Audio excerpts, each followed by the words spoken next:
Now, in 1961, you received an Emmy Award. Mm-hmm. What did that mean to you? Well, it was very exciting. I didn't expect it because we had won it for a year or two before. So um, that year, Bob Hope was up for it, and I think Red Skelton, and two other very good shows. So I figured we had won it the year before. We had no chance of winning it this year. So Freddie DeCordova and I went together to the show. And Bob Hope was the MC.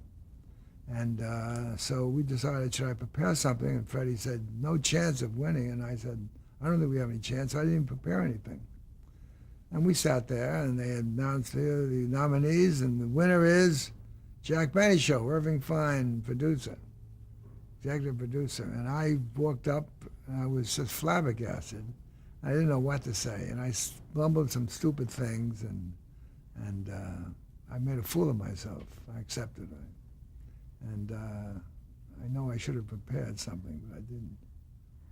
And not being a performer, I was very nervous, and I said some silly things like, "Oh, because of Jack Benny, he belongs to something." And he wasn't there to see it all. No, he wasn't there. He was saw it on television. Now, I know he did a lot of specials. Tell me about the Jack Benny specials that you started, I believe, in I '59. produced those specials. We started, we started special 59. A lot of them, I forget some of them. One of the specials was interesting. We used to come up with different ideas. And one year, Jack Benny, his age was 36 years old. He was that for 2 or 3 years. Then he became 37. He was that for a couple of years. Then he became 38 for 2 or 3 years.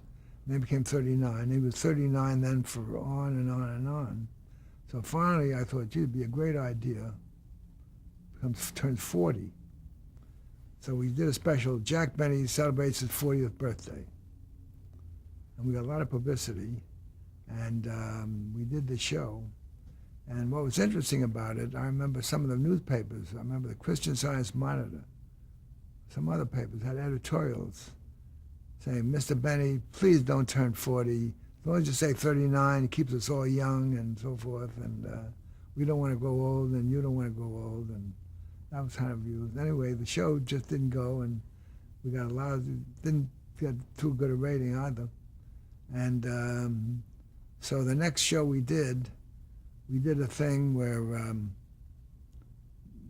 I forget how we worked it. Somebody came in, his birth certificate was wrong. He didn't turn 40, he was only 38, he just became 39, not 40. So he's 39, so that we kept him 39 for the rest of his life. And that was the specials we did. But then, when we finished our weekly show, I stayed on as Jack's manager. Then I sold a special, 2 specials, to NBC. And we did 2 specials, 2 years in a row. I think we did a special in 66 and 67. And they were pretty good specials. And then I sold another one in 68, and then I ended up doing 10 Jack Benny specials. Did some very good specials, all the top stars. You know, the Duke Wayne and Lucille Ball and Johnny Carson and Jimmy Stewart and everybody, every big star. How did Benny's character compare on the series compared to his the specials? same in the specials. He was the same character, the same egotistical guy, the same cheap guy, and we did some wonderful specials. And then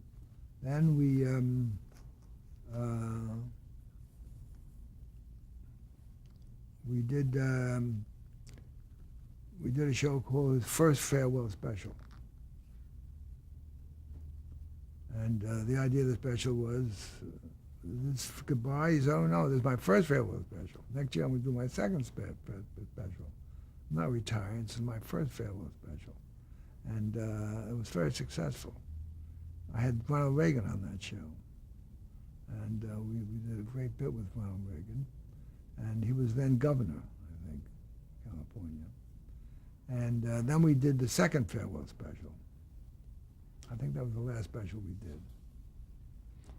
So he did many specials. Then we were writing another special, which we were doing at NBC, and I had, did I tell you this before? Gregory Peck and his wife doing the Jimmy Stewart kind of routine. Yeah. And I had Engelbert Humperdinck, who was very hot at the time. And then we decided to do, we had never done the symphony. Jack had done 96 symphony concerts, all for symphony funds. And we decided to, Jack loved that. And we never did it on television, working with the symphony orchestras, because we didn't want to hurt our symphony concerts. But we decided this last special, we'd do 20 minutes of the symphony. And I got Zubin Mehta to be the conductor. And we were writing this in November 74. The special was going to be taped in January 75. And we wrote this, and Jack was sick during this time. He had stomach cramps, and we couldn't find out what it was. Doctors couldn't find out what was wrong with him. And we wrote it, we finished the special. And the first time I knew Jack was really sick, because he loved to be with symphonies. He loved to be with musicians. We used to have Isaac Stern on our show. He would say to Isaac, "What do you want to play?" And Isaac said, "What do you want me to play?" He said, "Play a couple of numbers, we'll pick one." Isaac would play 3 or 4 numbers, and he'd say, "Which one you like, Jack?" Jack said, "Whichever you want to play. I just want to hear you play." And Jack loved that. And to meet with Zubin Mehta was very exciting for him.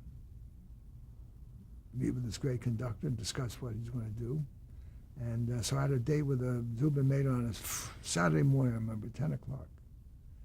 And Friday afternoon or Friday evening, Jack called me and he said, "You go." He said, "I can't make it." He said, "I'm too sick." I said, "Jack, you got to come. I don't know anything about music. I know very little about symphony music." And Jack said, "No, you handle it." So I had to go with Zubin Mehta, discuss the music with him and what we were going to do musically. And so I knew when Jack didn't make that, he was pretty sick, and a couple of weeks later he died.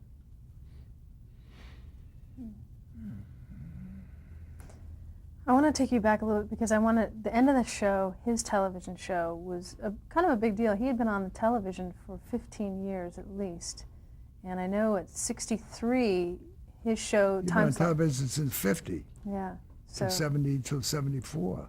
But his television program, the actual Jack Benny program? Yeah, since 1950. Yeah. He was on almost 24 years. Yeah. But the actual Jack Benny program, in 1963, Red Skelton, they separated the show, Red Skelton show and Jack Benny's show on CBS. Yes. In 1963, Jack used to follow Red Skelton. Skelton was on at 9 o'clock and Jack was on at 9:30. And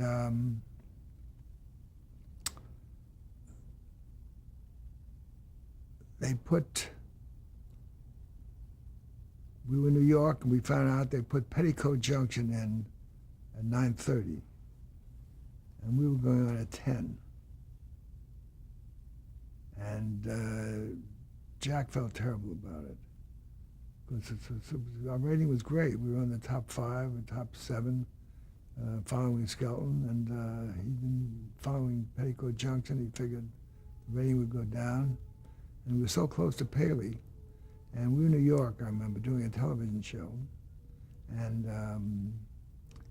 he called Paley. We were all together. He called Paley, and Paley wasn't there or was busy. And Jack was saying, "God damn, I'm going to tell him," and so forth and so on. Meanwhile, I spoke to Jim Aubrey, who was then head of CBS, and he was adamant that's what we're going to do. And I said, "Jim, it's unfair to Jack. He's been here so long with CBS, and keep his Skelton thing down." And he said, no. And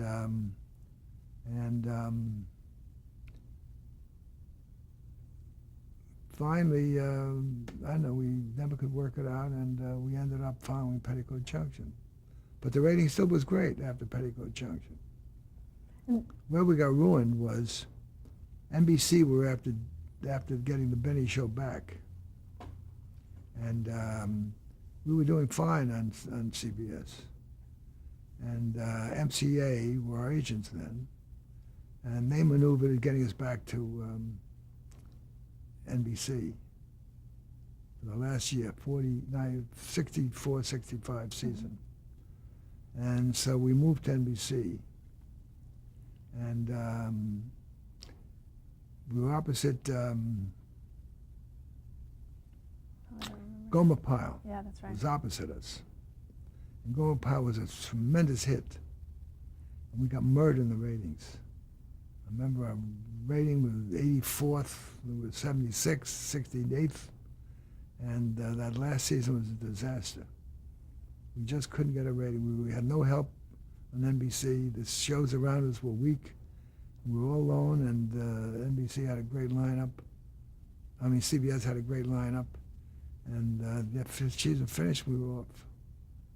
So 65, we were off the air. So did everyone So work we by- made a deal with them with NBC to do 2 specials for them, and one for 66 and one for 67. We did, and then we kept doing specials, one a year, 2 years, some of them. We did 10 specials during that next 8-year period. I know in '65, I think, didn't you create another production company? Then we started JB Productions, was formed. Yeah, tell me about that. It was just a company. Jack was president, and I was vice president. And it was a business company. We did the Jack Benny Show and the specials, and we did the personal appearances through that corporation. And everything we did was through the corporation. Did your duties change at all in terms of your relationship with Benny? No. Then I became his manager. I'd really been his manager. He never had a manager. So I became his manager and producer. And I produced the specials and all the stage shows. We did a lot of Vegas and theater shows. We'd go on the road. Every summer we'd go out for 10 weeks of shows all through the country. And we did very well. We did a lot of commercials. We got a lot of very exclusive commercials and expensive deals, and he did very well. How much was he performing the last 10 years before he died? Performing regularly. Yeah, we worked all the time. We were on the road in theaters. We played theaters all over the country. We played Vegas. We played Atlantic City. We played Lake Tahoe every summer. We played, we did all that stuff. We played theaters around the country, Westbury and Long Island. We played all kinds of theaters. We did fine. Actually, he made more money in those years than he did before. Never had a sense of slowing down at all? No, he loved to work. So how did you treat issues like his advancing age? Was that even an issue? No, because he was in great shape. Physically, he looked good. He looked good. He kept his weight down, and his face looked good. He had very few lines, very few wrinkles. And I thought he'd live to be 100, 110. He was in great shape. So after he died, though, you had created a relationship prior to his death with George Burns. Was that correct? Well, what happened was George hadn't done well for about 10 years. He worked very little. He hadn't worked Vegas in 7 years. He worked very few places. His income was very little. And Jack got sick once in October, a job in Miami, a one-nighter. And I had to cancel Jack, and I called the fellow, and I said, hey, I got a good idea. George Burns will substitute for him. And George had just had about 6, 8 weeks before he had a triple bypass. George he was the oldest person in the world then. He was 78 and a half to have a bypass. And he got through fine. And I called George. I said, George, do you think you're well enough to do a one-nighter in Miami Beach? He said, sure. I said, you better ask your doctor. The doctor said, okay. So I got him the job. And then after that, Jack said to me, listen, I'm going to do, I had gotten Jack the Sunshine Boys movie with Walter Matthau at MGM. Jack was going to do that starting in February. So Jack said to me, look, he said, why don't you take on George? He said, look, I'm going to do the movie. You won't have anything to do while I'm doing the movie for 3 or 4 months. And then I want to take 6 months off and rest a little bit and take vacations.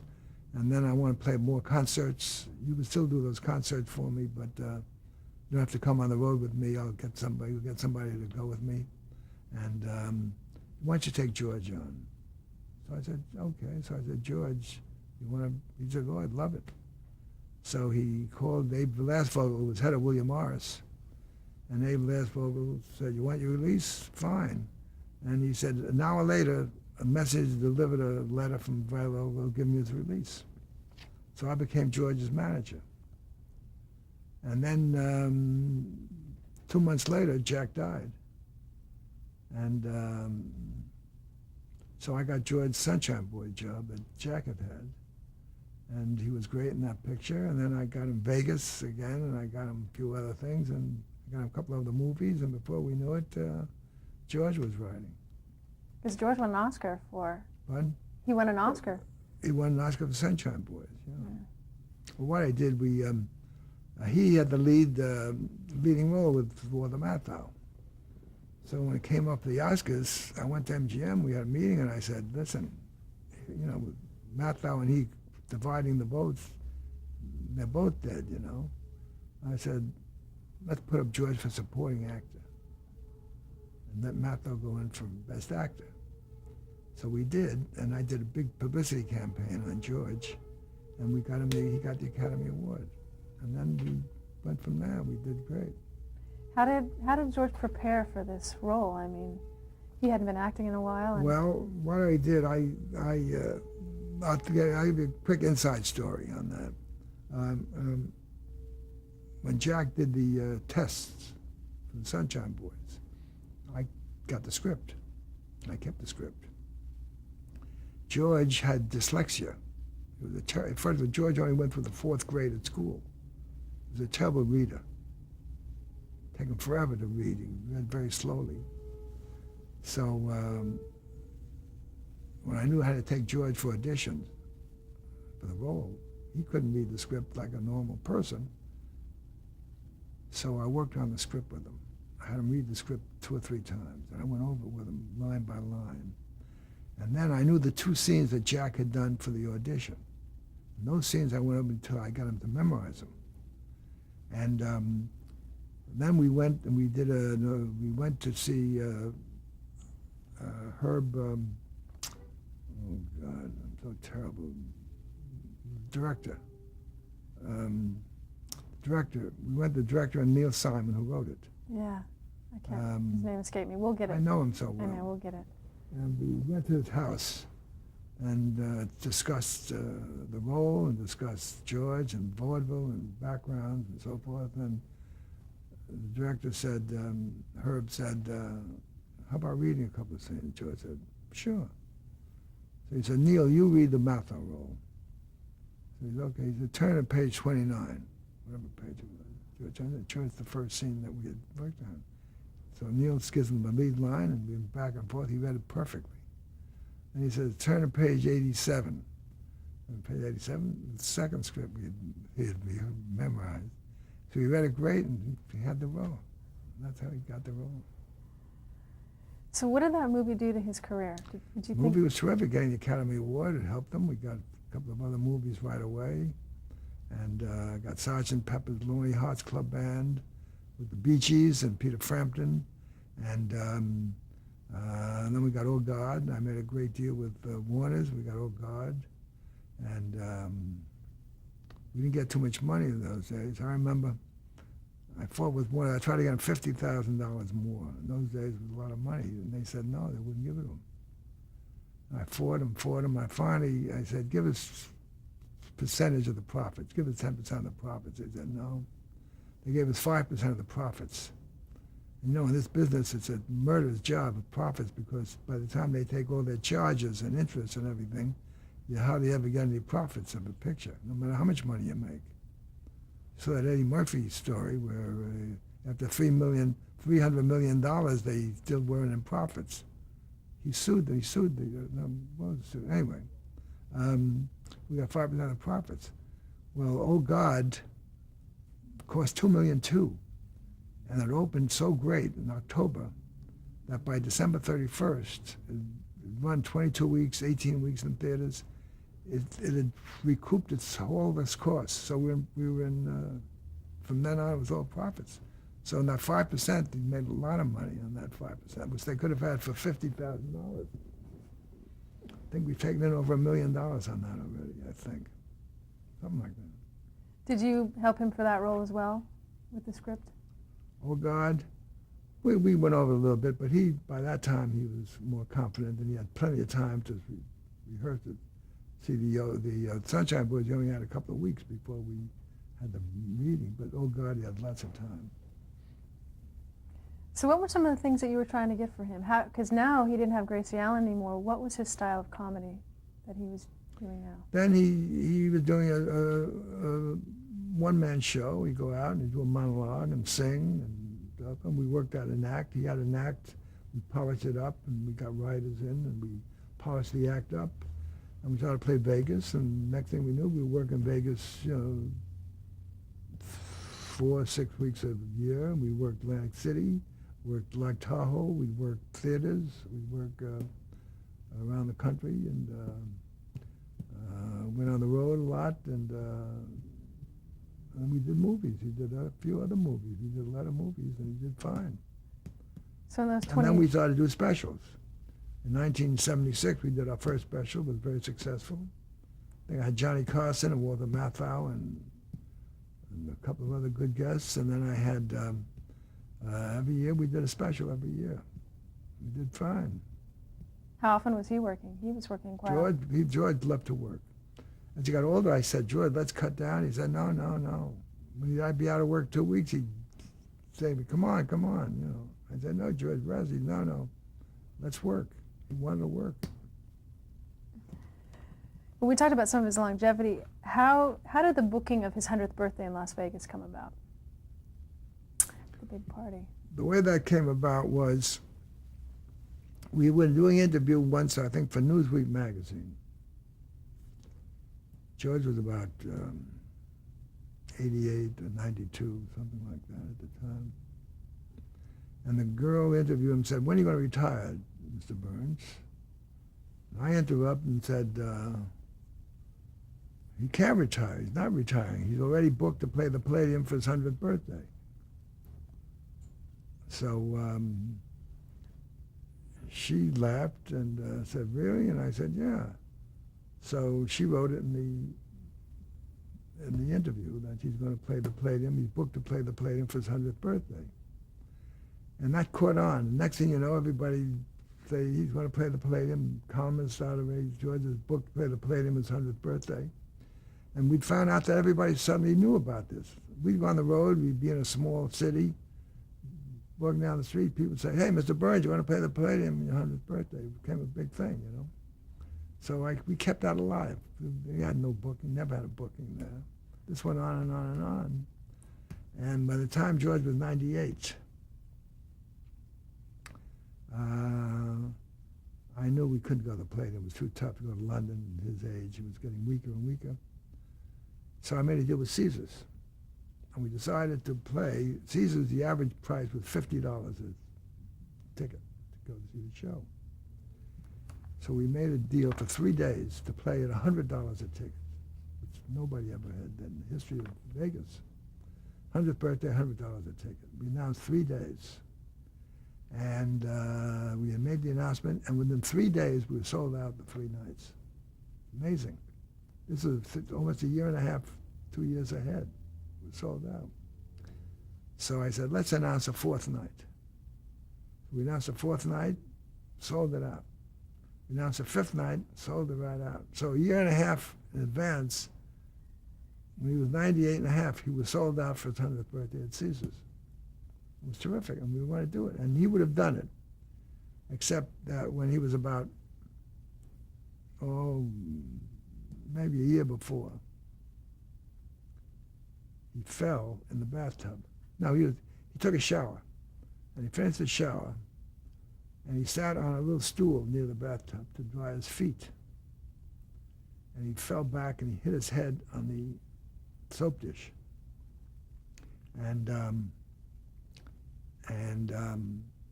cracked his skull up, he bled, and they took him to the hospital, and he ended up having water on the brain. And had to go in with drills and drill a hole in his skull to drain the water, and that ruined him. And he recovered from that after 3 or 4 weeks. Came back, came to the office, but he wasn't the old George Burns. And this went on for about 6 months. He kept weaker and weaker. And he couldn't remember things.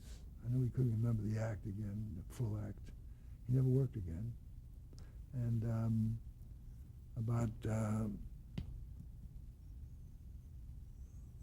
also I had a special, his 100th birthday special, sold at CBS. 2-hour special. It's going to be a big thing. We had the Pantasia Theater. We're going to do it there. Big charity event. And it's going to be a big thing. And George was going to be sitting there at the end of the show and be in the audience, and then at the end get up and do a few things. And it got to the point where I knew he couldn't do that. So we canceled that show. And then we canceled the Vegas thing, and then he died. How did the world react to his death? Tremendous. All over the world. Tremendous. Front page all over the world. Australia, England, front page stories all over the world. What kind of response did you get? Did you have people inundating you with?